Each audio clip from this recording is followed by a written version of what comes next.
Hello, I'm Maren. Welcome to the VPRO headquarters. I'm going to show you our In Europe offices. This is where we do the research. A researcher is a kind of detective in the field of journalism because we look for intriguing stories and people to interview on relevant subjects. It's not always easy, but most of the time very exciting. Let me share some golden rules of research with you. Making a documentary is all about storytelling, and a good story makes you want to laugh or cry, and above all, it moves you. You might remember it for days, months, and even sometimes years. But how on earth do you get from a factual research question to a story that moves you? The key is personalize. For example, if you read in a newspaper about 400 migrants that are going to be moved to a shelter in your town, and your story is composed of purely facts and figures, the real human story might not come across. But if you focus on the personal story of a father and his child and the way they live and the reasons behind their exile, it might grab you by the throat.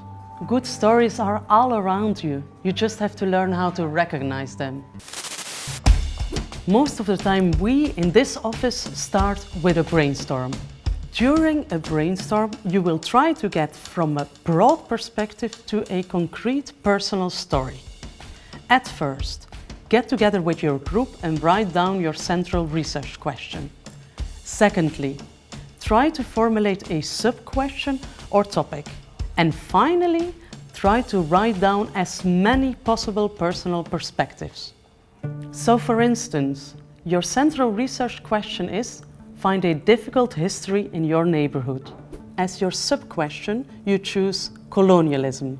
Then a personal perspective might be a spokesman of an action group that wants to change all the street names referring to colonial times in your village. Or the museum director who changed all the information sheets in the museum in order to raise awareness about the history of colonialism.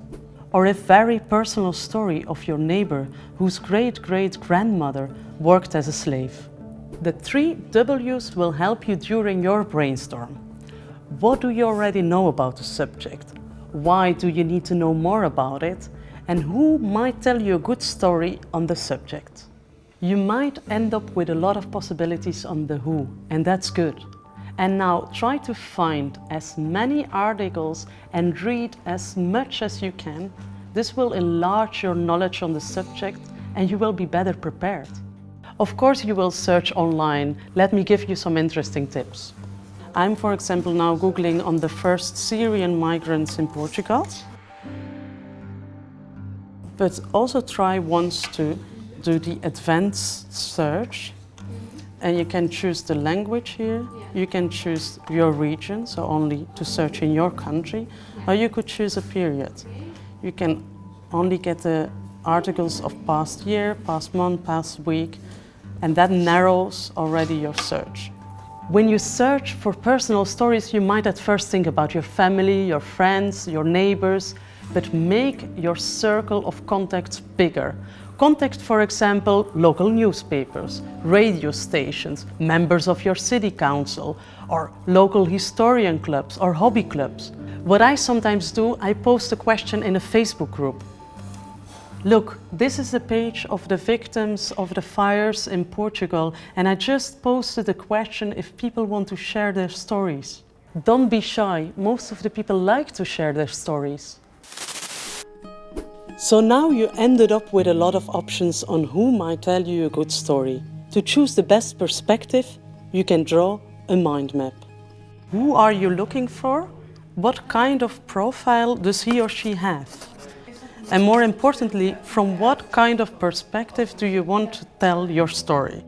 Take migration, for example. Do you tell the story from the point of view of the migrant? Or from the point of view of a counselor? From the point of view of the child of the migrant, the unemployed neighbor, the teacher who teaches a new language? What is, for you, the best perspective to tell your story? So now you know who to interview, but how to get in touch with someone? Our research desk will explain you how to contact someone.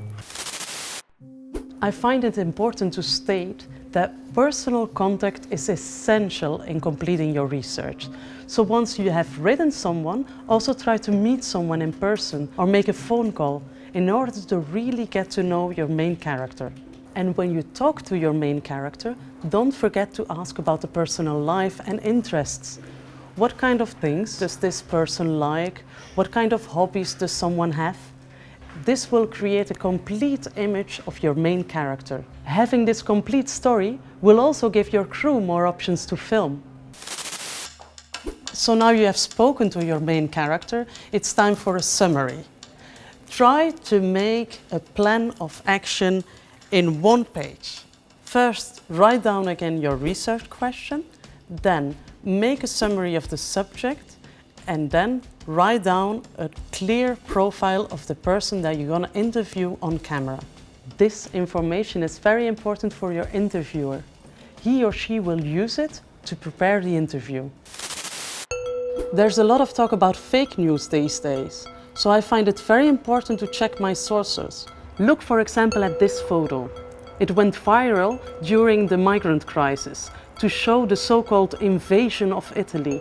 However, this photo was taken in 1991 and shows a boat full of Albanian migrants that arrived in Bari, fleeing for communism. I think the most important thing is to check as many sources as possible. Now something about checks and balances. If you find a story that contains a very strong opinion about a person or a subject, then always try to incorporate two sides of the story. Look at these men. At one point in history they were willing to shoot each other and now they are best friends.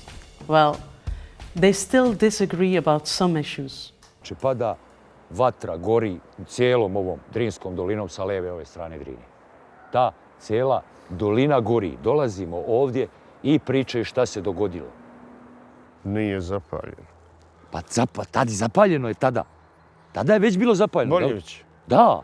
Pa evo sad uđi, vidit ćeš koliko stari fasada. Dobro, to ćemo dole vidjeti. Ali po mojim saznanjima, dan kada je napadnuto to selo, nije ni jedna kuća zapaljena. Who was right, we don't know. But by giving both opinions, we show the viewer that there are two sides of a story. Telling a good story is not only about preparing the interview. When you make a short documentary on a historical subject, it's often very nice to use old photos or filmed footage to complete your story. If images are older than 70 years, they're free to use. If images come from a personal archive, you will have to ask permission, but you don't have to pay royalties. But if images are younger than 70 years, they're not free to use. You will have to pay royalties. So if you want to work with images from the internet, make sure that they're free to use. I will show you how. For example, if you look for images of migrants, then you go to Settings, Advanced Search, and then here, Use as Rights. Click here on Free to Use, Share or Modify. And these images you can use freely. There are also some sites with photos on actual subjects which are free to use. For example, Pixabay and Unsplash. Thank you for watching this tutorial and enjoy making your own documentary.